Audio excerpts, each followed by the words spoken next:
someone to count on, a friend you can turn to, someone to share with, because that's what friends do. Someone to listen, Talknet, someone who cares. I have the welcome mat out for you. The porch light is on. How are you doing this morning? This is Lee Mirabal, your friendly next-door neighbor. My telephone number is toll-free from anywhere in North America. It's 1-800-743-8000. We can talk about a problem you're having, and it doesn't have to be a problem. We can talk about the state of whatever's on your mind. 1-800-743-8000. Career, sex, love, relationship, marriage, divorce, parenting, etiquette, travel. This is Lee. How are you? Hi, fine. My question to you was, I have explained that my husband is a British citizen and that we are in the process of changing his status to permanent resident. We have an appointment with immigration for this, and it's they're really, I don't know, they're really in depth, and he's afraid that they are going to get into personal questions like the types of makeup I wear and things that you don't know about your husband and wife. And I just wanted to know what I could do to put his mind at ease, a little at ease. How long have you been married? Since January. How long have you known each other? Oh, for about a year, over a year, a little over a year. Have you been dating a little over a year? You mean before we were married? Yeah. Oh, it was about 9 months before we were married. Okay. Well, you go in and you tell the truth. Well, see, that's what I told him, but he has the fear. We seem to have lost her, which sometimes happens with our atmospheric conditions and the telephones and the fiber whatevers and the, what can I tell you, it all gets to be too complicated. Well, we get the phone set back up again. 1-800-743-8000. I hope she'll call back. I'm Lee Mirabal. This is Talknet. Welcome back to Talknet. Hi, honey, you with me again? Yes. I'm so glad, and I do apologize for that. Oh, no, that's all right. It happens sometimes, you know, and all this fancy stuff we have in this world, you never can tell what's going to happen. All right, let's recap a little bit here. Your husband is from England. Uh-huh. And you've been married since January. You dated about 9 months before that. Yes. And he wants to become a citizen, and he's a little nervous because they always assume up front that somebody's guilty. Mm-hmm. And they try to find that you just met him on the street a few minutes ago and he's paying you to say you're married to him or something. Uh-huh. Or that you married him just for him to become a citizen. Yeah, I understand that. Is it really as bad as you see it on TV? You know, like on the movies, how they go into these personal questions? Well, I do know that they do ask you these personal questions, yes, because they want to be sure it's a for real thing. Uh-huh. Well, he's just so touchy. I can't joke about it at all. I can't even really talk about it for the fear that he just has this fear of it that I don't understand. I mean, well, tell him. Have you met his family? Yes, I have. Okay. Tell him what's the worst thing that can happen. That's what I always like to do in situations that I'm afraid of. Uh-huh. What's the worst thing? They could send him back to England, and I told him I would go with him. Okay, so that's the worst thing that can happen. Uh-huh. Do you have witnesses that can say that you fell in love and you got married? And do you have witnesses? Yes, we do. Your family knows him? Uh-huh. His family knows you? Yes. I don't think you're going to have any problems. Yeah, I don't either. He's just blowing it all out of proportion. Yeah, and he's a little nervous. Tell him so what. It's not the end of the world. Go in, tell the truth, and don't be nervous. Okay? Okay. Good luck. Thanks a lot. You're welcome. 1-800-743-8000, and that is an important number to me. You can imagine if I'm to be your friendly next-door neighbor, wouldn't I be bored sitting here all alone each morning? Hello, this is Lee. How are you? Hi, I'm great. How are you? I'm doing great. I kind of have a problem with a girlfriend of mine, and we've dated for about 4 or 5 weeks now. Something kind of started frightening me when I would come home. I work evenings, and there would be about 10 or 12 messages on my machine from her. Okay. Just her saying that, where are you? And she knows that I work evenings, and it kind of frightened me when, she started like showing up at my apartment and when I got home from work, and I then started asking her, well, what, she said, well, I missed you, and I need to see you. It then, when there was a night that I just wanted to come home and be alone and not spend any time with her, and she took that wrong and came over to my apartment after calling a couple times after I said I didn't want to see her that night. She came over to my apartment and continuously knocked on the door until, until I finally let her in. And how long have you been going with her? Probably about 5 or 6 weeks now. How long have you known her? About that much time. You dating other women? Yeah, I am. She doesn't know that, though. Have you lied to her about that? She really has. I mean, she's just... hasn't come up. Yeah, it just really hasn't come up in the... But I'm afraid that if it does, I would lie about it because I'm just afraid that she's going to get real strange with me. She already should... Okay, by not lying about it, you're causing yourself more problems. You're digging in deeper. It's the worst thing you can do. You need to tell her you're not interested. My question is, anyway, and getting back to my story here real quick, is she returned back to my apartment after I'd sent her home that one night. She came back about 3 different times. I wouldn't answer the door, and she continued knocking on the door and banging on the door. And okay, I repeat, you're not listening to me. Oh. By you leading her on and continuing to see her and let her in your house, you're giving her reason to believe she's your girlfriend. You need to point blank break it off with her. Even if I enjoy spending like a couple of days a week with her, what I wanted was, I enjoy spending time with her, but I don't want to be with her every single day. Then you sit across from her at a table. Not before sex, not after sex, but some day in the middle of the day with the sun shining. You take her to lunch, you look at her, and you say, I like you and I care for you. But I am not ready to commit to you only. Number one, this is very important. You need to tell her the truth. And number two, I want to see you certain times of the week, but I have other things to do the rest of the week. Tell her exactly how you feel. Communicate it. That's a great suggestion about the daytime thing. I really am, and I'm almost frightened that it'll turn into a fatal attraction type. Well, that's the point. That's the picture I'm getting, and what I think is you're having sex with this woman. I am, and that's. Let me finish. Sure. The sex is good. And we don't want to give up the lusty sex. No.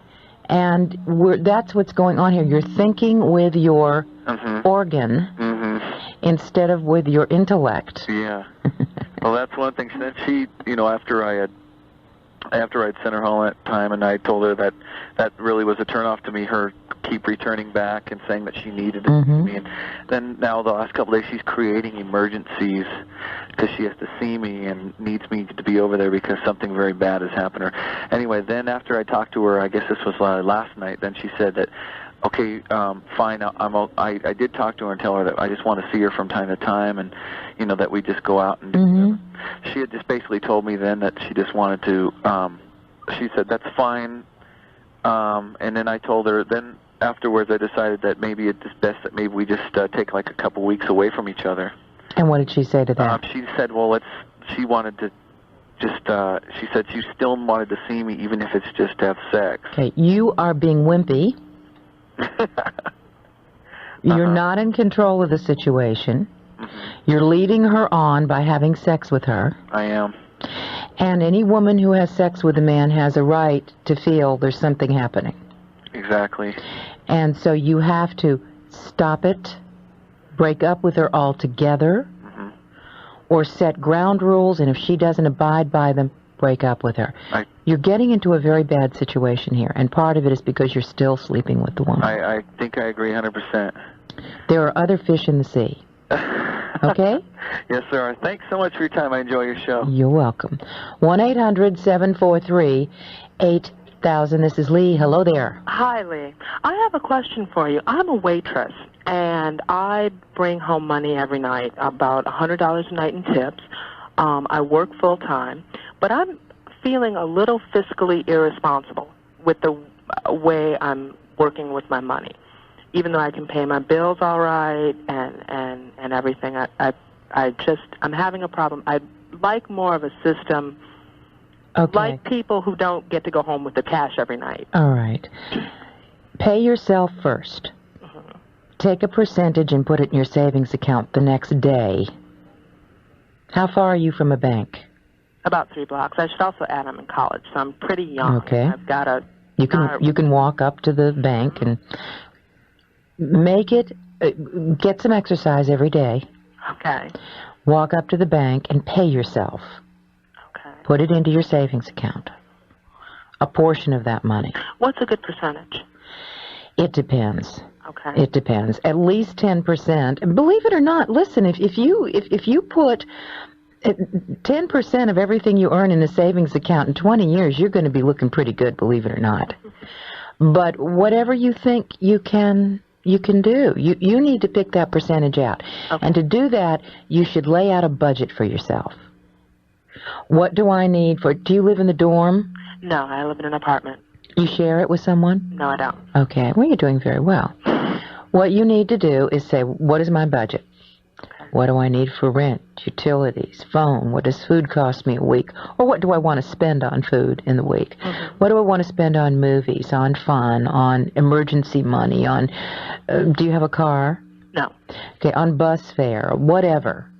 Make that budget, and then see what you have left out of that. Average what you usually make a month. See what you have left, and put it in a savings account. Okay. Okay? And it's that simple. It's that simple. It's called paying yourself first. Okay. Okay? See, we always think, well, I'll buy my food and I'll have fun and I'll go to the movies and whatever I have left I'll put in savings. Right. What you're doing is you're hurting yourself. Pay yourself before you pay consumerism. Okay. Got it? Okay, thanks, Lee. Good luck. 1-800-743-8000. We have a line or two open. So if you hurry up, I guarantee you're going to get in. Believe me, you will. Hi, this is Lee. Hello. Hi. I have a question for you. Yes. Okay. Me and my roommates, we graduated last year from high school. We've moved out. 2 of us have a problem. In high school, we had girlfriends and stuff, and we had relationships with other girls, but now that we moved out, it's like there isn't anything. And What do you mean by moving out? Well, we moved out. The 3 of us moved out. What do you mean moved out? You were living together and then you moved out? No, we living at home, then we moved in together. Oh, I see. So you have 2 other fellow roommates. Yeah. Okay. 3 guys. Yeah. All right. And there's the 2 of us, me and another guy, that are having a problem meeting girls. Ah. Our self-confidence is kind of going down because in high school, we didn't have trouble meeting girls, and now we are having trouble. We figured it'd be easier to meet girls now that we're out on our own, but not. Not, huh? Yeah. Okay, you want to hold on for me? Yeah. Okay, I'll be right back. I'm Lee Mirabal. This is Talknet. Talknet. 1-800-743-8000. WPGC AM. So you and your 2 buddies moved out of your parents' homes and thought you'd really make it with the babes. Well, not necessarily like make it with the babes. I mean, we're not trying to think of ourselves as some kind of, emperor with the babes. But I mean, we never had trouble with, girls in high school and stuff. So where have you been going to meet them? We don't know. There is nowhere, because we don't have our typical high school hangouts anymore. Okay. It's just we're here. So, well, you can't just sit at home in your apartment and expect to meet women. No. You have to get out in the community. Let me give you some suggestions. Okay. You look in the newspaper every day, in your community current events section, and you see what's going on in the community, and you try to think like a woman. Mm-hmm. If I were a woman, where would I be this weekend? Well, there's a big science fair in the park. There's a big street fair with, there's a Greek festival in the park on Saturday. There's a bike riding to the cliffs next. Where do you live? Minnesota. in Minnesota. Whatever's going on in your community that may attract young women, be there. Join some clubs and organizations where women might volunteer or hang out. Are you in college? No, not till next fall. Is there a college in your area? Yes, there is. Lunchtime, you go over to cafes and little restaurants that are around a college area. Saturday afternoons, Sunday afternoons, go have a hamburger in the spots that surround the university where there may be young women. Okay, well, that's the thing, though, too. Like, in high school, we didn't have trouble approaching, girls, because we went to school with them. We knew them. But, I mean, how do we go about approaching, A smile, a kind word. Look at the book they have under their arm and say, you're reading that book? I have never read that book. How do you like it? Is it a good one? Find any excuse you can to talk to them. If you go to events where everyone has something in common at the event, like an Earth Day event or something, or a Greek festival, boy, what is that? Do you know what kind of food that is? You ask them. If you're in the grocery store and you're in front of the artichokes, you ask a young woman, how do you cook artichokes anyway? Use anything you can to be able to start a conversation. Once you get into the conversation, interview them. Have them start talking about themselves. It'll work. I'm Lee Mirabal. This is Talknet.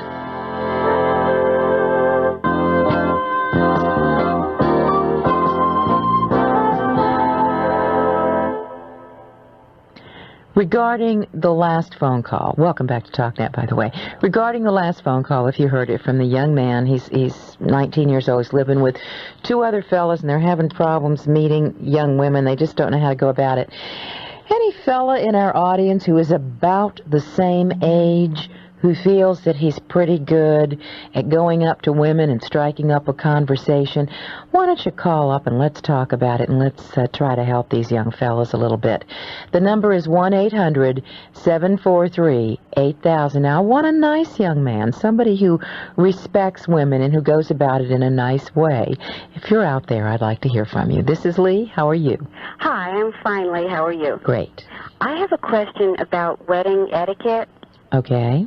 I have a 23-year-old son that received an invitation to a fraternity brother's wedding. And it just has his name. It's just addressed to him. And he's been going with a girl for about a year, although they're not engaged, but he would like to bring her. He has several friends that are engaged, and they will be going to the wedding together. I was wondering, is it proper call the family of the bride and ask if he is welcome to bring a guest? All right. First of all, yes and no.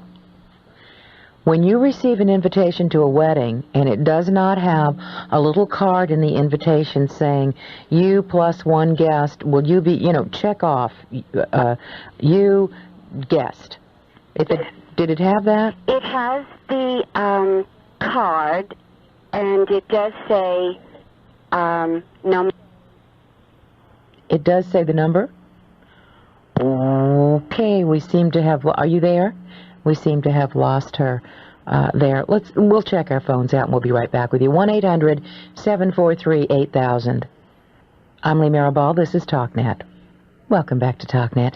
All right, I was speaking with a woman before we lost her on the phone, and she was saying that her son had been invited to a wedding, and was it proper to bring his fiancée?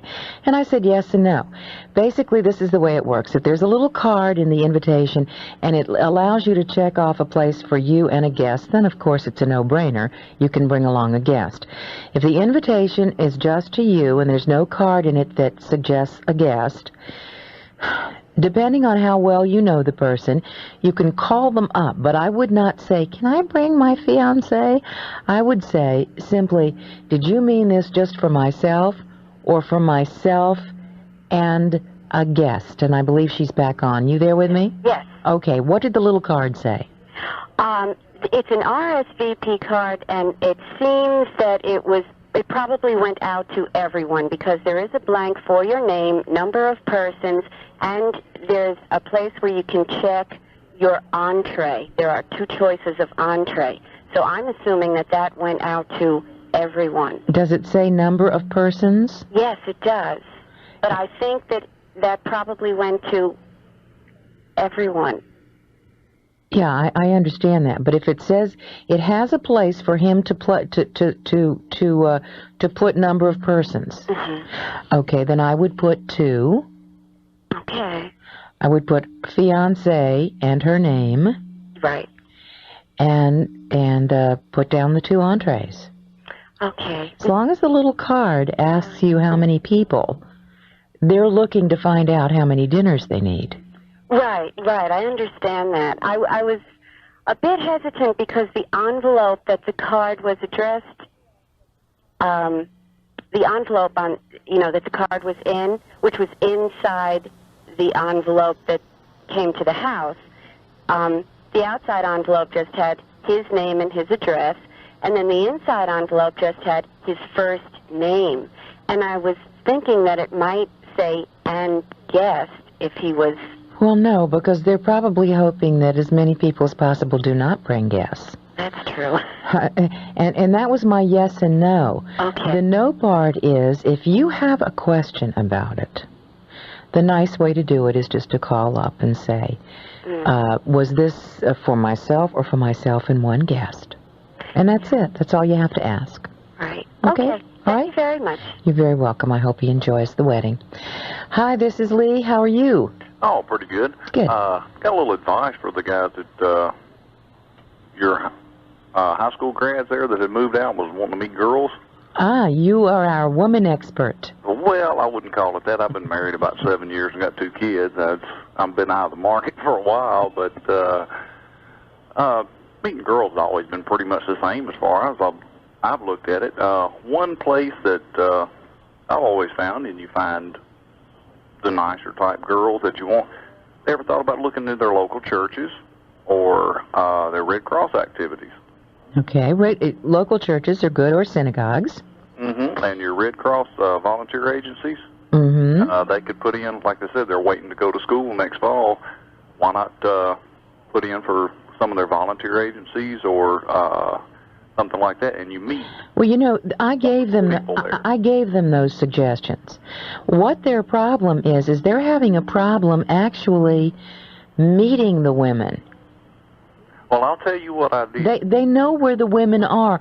Once they get around them, they don't know how to go up and talk to them. Well, that's what I was thinking. Say, you have to use a little strategy on there sometimes. Now, Okay. I had a girl that I wanted to approach one time, and I never could figure out how. I'd sit there and watched her, and I sat down and figured out where she went just about every day. And I created an accident.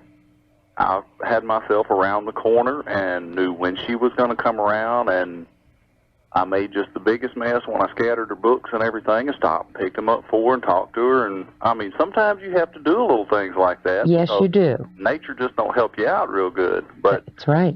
It's, you kind of plan your own destiny a little bit, and they'll, I believe if they sit down and do a little brainstorming, if they can think of some of the pranks they used to pull on each other, they can turn them around to where they could make them work to their advantage. And if they think that women don't do the same things to meet men, they're crazy. Yes, there's all kind of conniving that goes on. Oh, you better believe it. Well, please, I prefer the word strategy. Thank you very much for your call. This is Lee Mirabal. How are you? I'm pretty good, Lee. Good.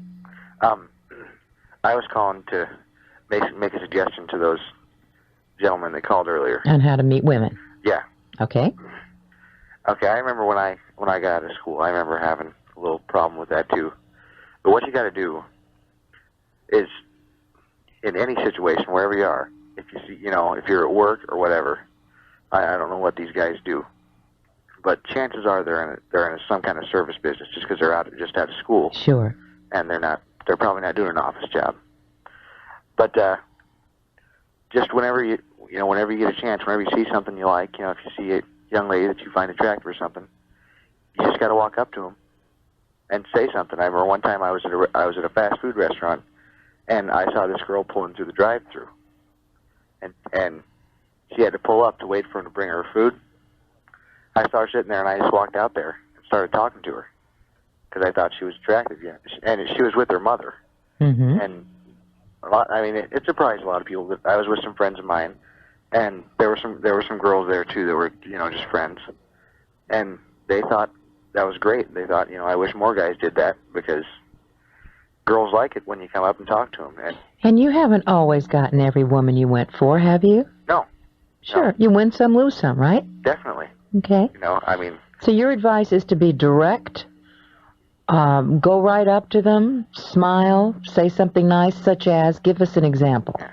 Okay, well, I was doing a concert. I just got through singing, and I was singing with the group then, and we sang madrigals and that kind of music. And I was wearing a tuxedo, and I saw this girl sitting there, and I walked out there, and the rest of the guys had changed, but I hadn't had a chance to change because I hadn't brought a change of clothes with me, so I was still wearing my tuxedo.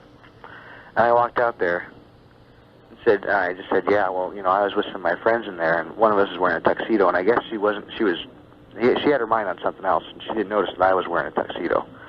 And I said, yeah, and the one in the tuxedo thinks you're really attractive and would like to get to know you better. And she said, oh, really? Which one is that? And then she looked up. You know, she saw it was me, and I gave her my number, and I got her number, and we went out a few times. So all it takes is just a little bit of courage. It does. It's not easy the first few times, I know. No, it's not. And these guys are 19 years old, all three of them.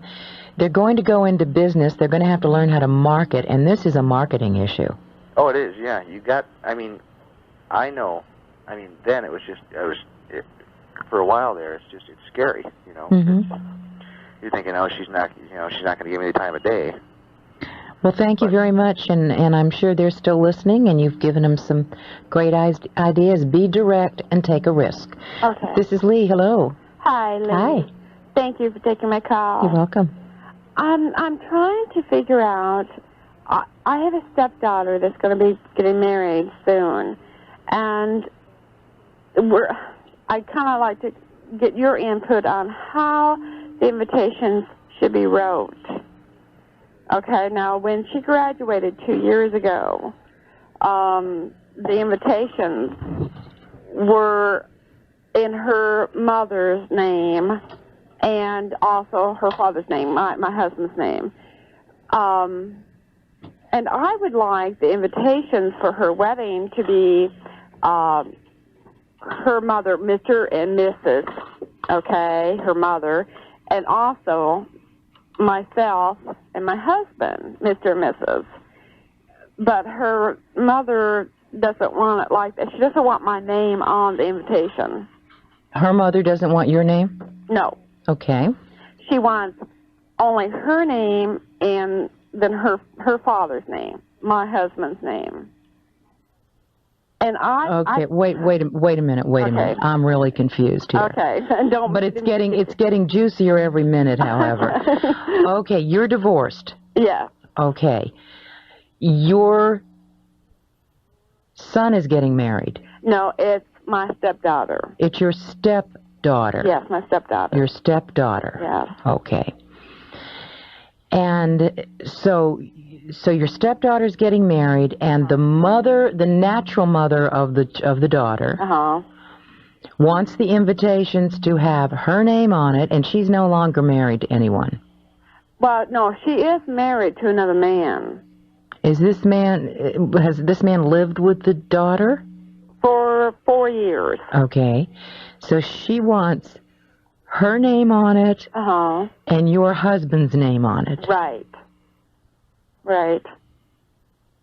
Mm-hmm. And doesn't want my name on it or her present husband's on it. Now, I have been married. Did you raise this child? No, I didn't. Okay. Well, your name should not appear anywhere on the wedding invitation then. But Lee, I have been married to this man now for 10 years. So even though my stepdaughter has not lived with us. Honey, look. Let's be honest here, because I've been in this situation. Okay. Okay? Okay. Now, let's be objective here. Okay.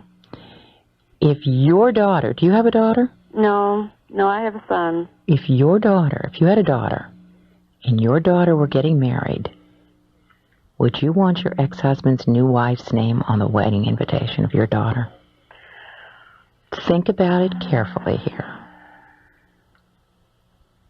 You'd pitch a hissy fit. I suppose. You would pitch a hissy fit. Yeah, I suppose. Okay, Lee. so let's be mature. Okay. Even though we want to punch her lights out. But Lee, let me ask you one thing though, real quick. Okay, on the graduation announcements, when she graduated, it didn't have my name on it, but it had, my stepdaughter's mother and stepdad, Mr. and Mrs. So-and-so, right? But this is a situation where he's going to walk her down the aisle and everything, right? Yeah. Yeah. Yes. Yeah. Okay, another question. Where am I? Now, I am not saying that you can't, in today's modern times, say, Mr. and Mrs. John Smith, John Smith and Mary Jones Smith, and Carl Walters and Barbara Sue Walters. There's no reason that somebody can't do this because you can do anything you want in the 90s. You really can. Tradition can be thrown right out the window. But we're talking about more than what's tradition or what's not tradition here. We're talking about a situation where you need to put yourself in the place of this other woman. It's her daughter. She doesn't want your name on the invitation.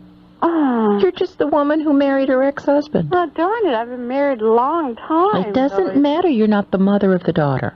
No. You're not the mother of the child. Okay, where am I supposed to sit during the wedding ceremony? Okay, if my husband... With me at a Golden Arches, let him go to the wedding.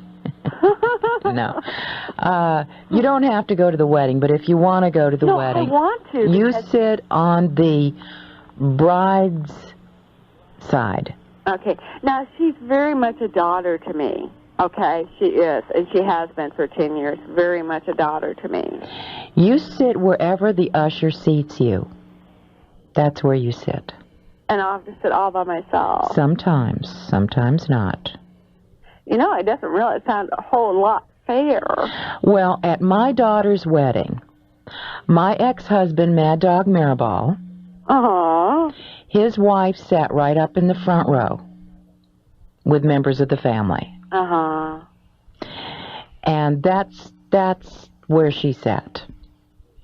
She did sit up in the front row.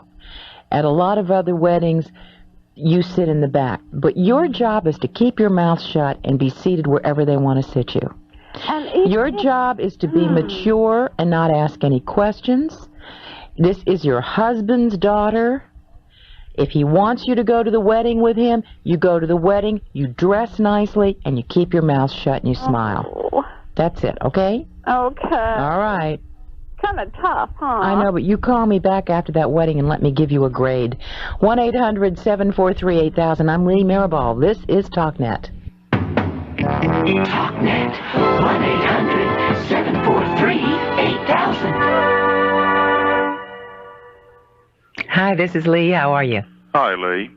Lee, I'm a minister, and I was listening to the conversation. The stepmother wanted to attend her stepdaughter's wedding, and just had a couple of comments. Okay. One thing I think that would help her a lot is to remember that in a lot of weddings that I've done, a lot of times in situations like that, parents forget that it's her day. It's the bride's day. It's the bride's day. And sometimes we get our feelings all mixed up, and we get old wounds opened up, and it really can ruin a wedding and can ruin a relationship, or at least damage it for years to come. And it's really not worth it for the 20-minute ceremony. But at any rate, I think that would help her to remember that. But secondly, in a lot of weddings, most of the time that I do a wedding, the stepmother would sit with her husband, usually a row or two rows behind the mother of the bride and her husband. It's not always that way, but that's how, at least in this area of the country, it's usually done. And that's pretty much up to the bride's family. Sure. Or whoever is planning the wedding, let's put it that way. Sure. Usually the bride will can make her wishes known about that. Pretty much up to the bride or the bride's side of the family to do that. And it is, I believe the onus is on the stepmother to just kind of sit back and say, where would you like me to sit? That's exactly right. Yeah. And she'll be glad she did it that way, and it will gain a lot of respect from her. It's the mature thing to do. It sure will, and she'll enjoy the wedding. And so nowadays, how long have you been a minister? About 17 years. So nowadays, things have changed a lot, haven't they? Changed a whole lot. As you said, there really is no tradition anymore.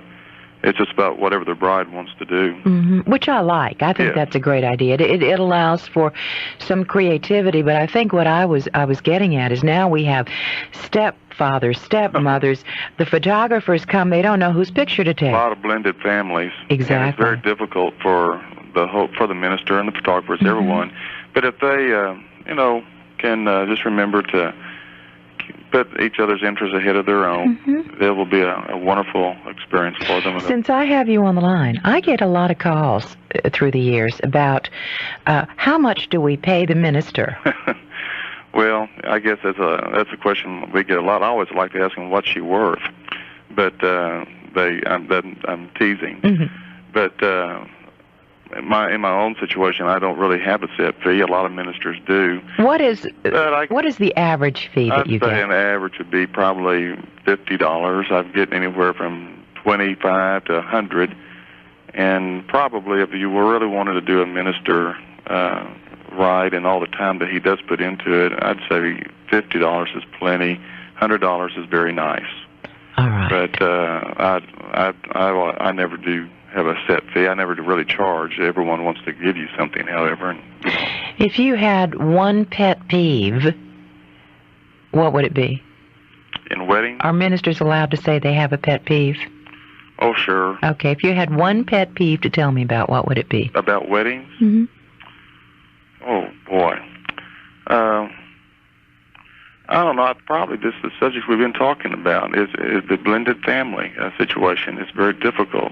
Step back and let the bride and groom do their thing, in other words. Right. Let them have their day and try to just put everything in the past on hold for that 20-minute period in their behalf. And that's probably, I guess, would be my pet peeve about weddings. Weddings, pretty much, I always tell them, whatever you want to do, I'm here to serve you.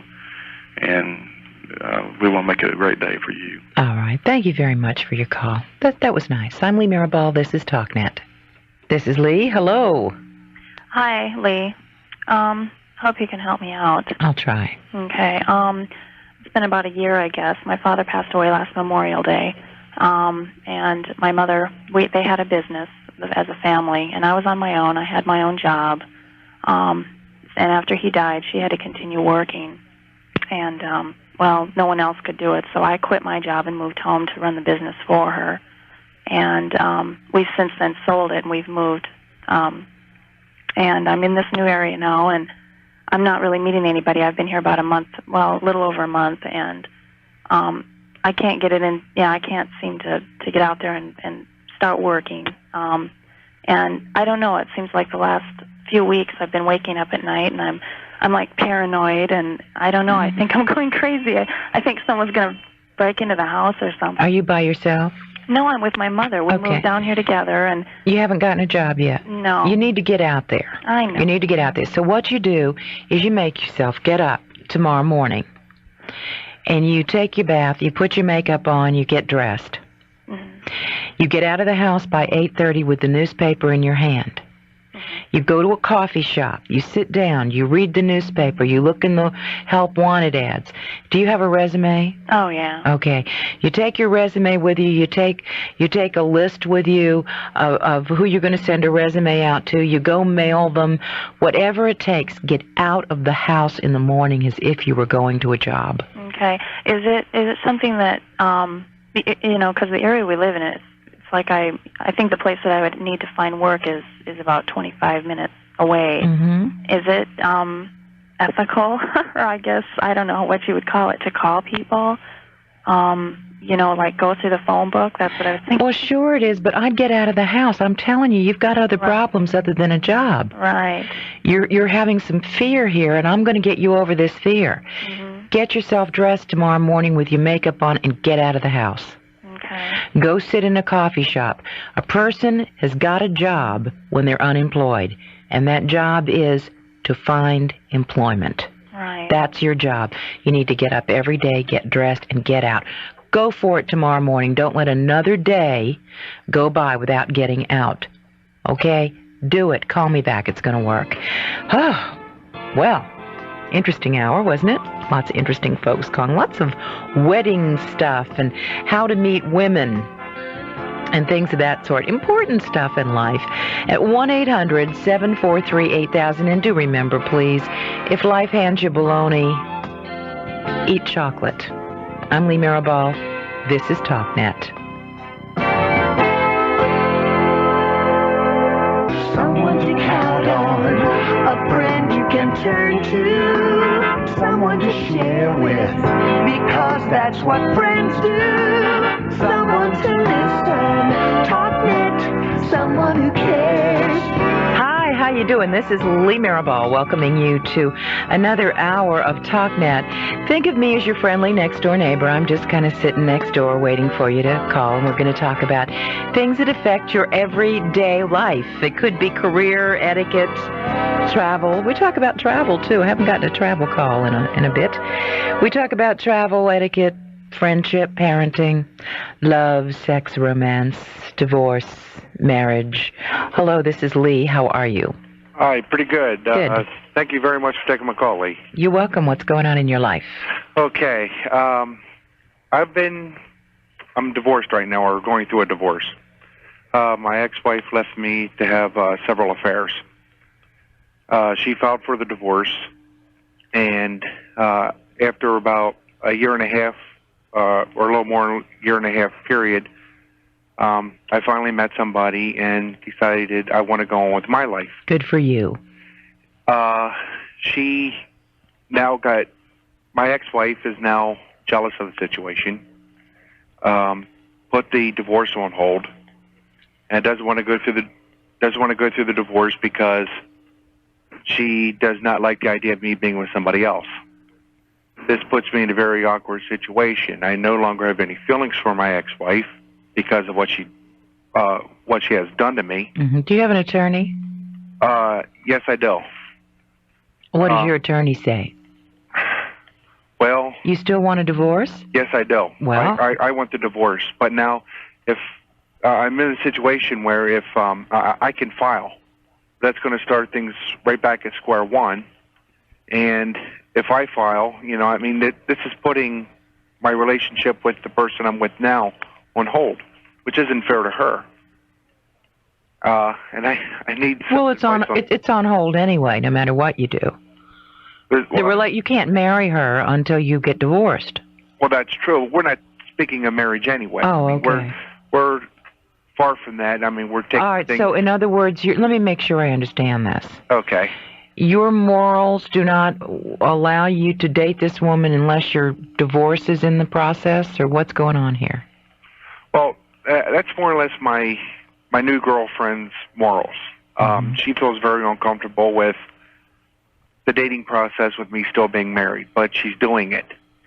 But she keeps hounding that, when are you going to pick up, when is this divorce going to be final? You don't love your ex-wife anymore? No, there is absolutely no feelings there anymore. You want a divorce? Yes. Go to your attorney and get a divorce. Go to my attorney and file? Of course.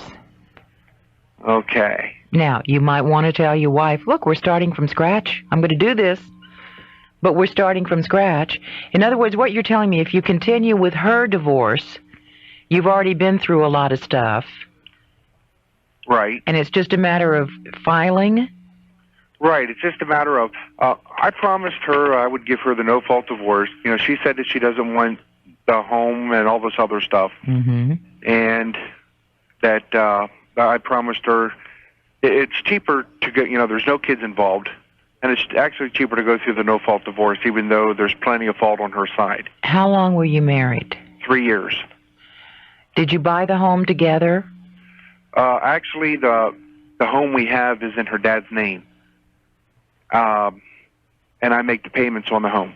I make the mortgage payment. Why is it in her dad's name? Because at the time, the banks wouldn't talk to me as far as credit. Okay, so in other words, you bought the home after you got married. No, actually, the home was bought a couple months before we were married. Okay, but for you. But for us. Okay, in other words, it's no longer an us. Okay. But the home is in her dad's name. Exactly. How does her dad feel about you staying in the home? Well, just like we had a talk tonight, and it's like he said, he can't afford to have me move out, and I can't afford to move out, which is true. All right, so you're okay in the house. Right. Okay.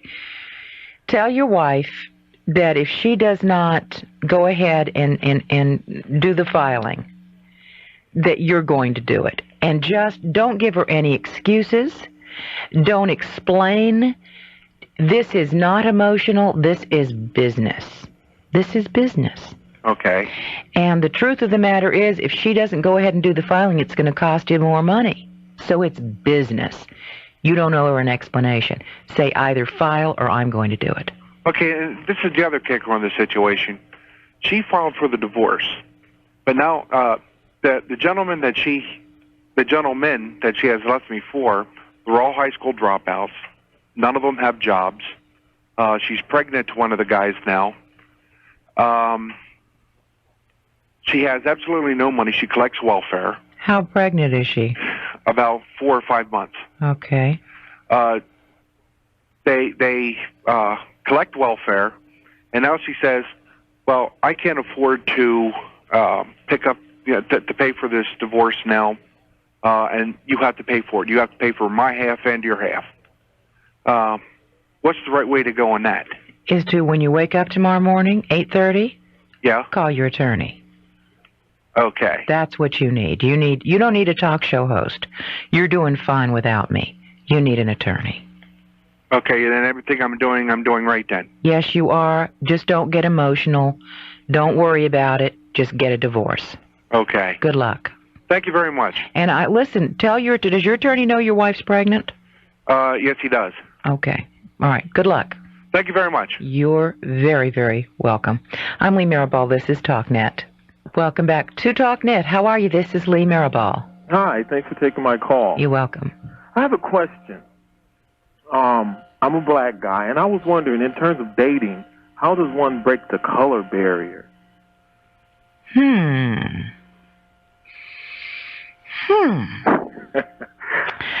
Well, people do it all the time. Yeah, but see, I'm having... What do you... Tell me the problem. Well, I don't know exactly what to say when I approach someone that's a different color than I am, say white, Chinese. Say the same thing you do to a woman of any color. But there's certain fears that each individual has. So, look, every time you go to meet a woman, it's like selling an encyclopedia door to door. You win some, you lose some. Some get rained out. Just go for it. Women are women. Doesn't matter what color, they're women. If there's a fear, there's a fear. And there's nothing you're going to do about that. You're going to win some and lose some. Right. And have you give me a hint here. Have you approached women of a different ethnic background than yourself and been turned down, and you think it's because you're not of their ethnic background? I think that fear, right? Well, what I'm doing, I don't know if it's my approach is too strong, if it's too soft, if it's that they can read that, I'm kind of nervous and approaching them because they are different, I'm not sure what it is. I thought maybe you being a woman that you might have experienced this and with a guy approaching you. I think that probably what you're experiencing is probably a combination of things. Let's pretend that you've gone after 10 women. Mm-hmm. I'm just going to make up these percentages, all right? Okay. I would say that maybe out of those 10 women, let's say 8 turn you down. Out of the 8 women that turn you down, maybe 3 turn you down because you are of a different ethnic background and they would rather stay with their own kind. And the rest that turned you down just because something didn't click at the moment. Right. So every time you you approach a woman of a different ethnic background and she turns you down, I don't think it's because it's a different ethnic background. A certain percentage is going to be, because some people do want to stay within their own ethnic culture. Mm-hmm. They don't wish to marry or date outside of that ethnic culture. We know that. My advice to you is to treat them all the same.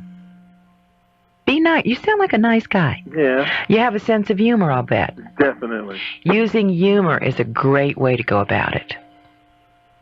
But it's just that first step of getting comfortable with you. You see, a lot of the reason that we're not comfortable with each other a lot of times when we're of different ethnic backgrounds is because we don't know. We just simply don't know. We live in different neighborhoods a lot of times. We don't. Listen, I was raised in the South as a Southern woman. Mm-hmm. Graduated from high school in the 60s, if that tells you anything. Okay. I never, ever lived around people of different ethnic backgrounds. And then I became a jazz disc jockey. And I met musicians, and I met listeners, and I got to know a lot of people of different ethnic backgrounds. And it was the best thing that ever happened in my life.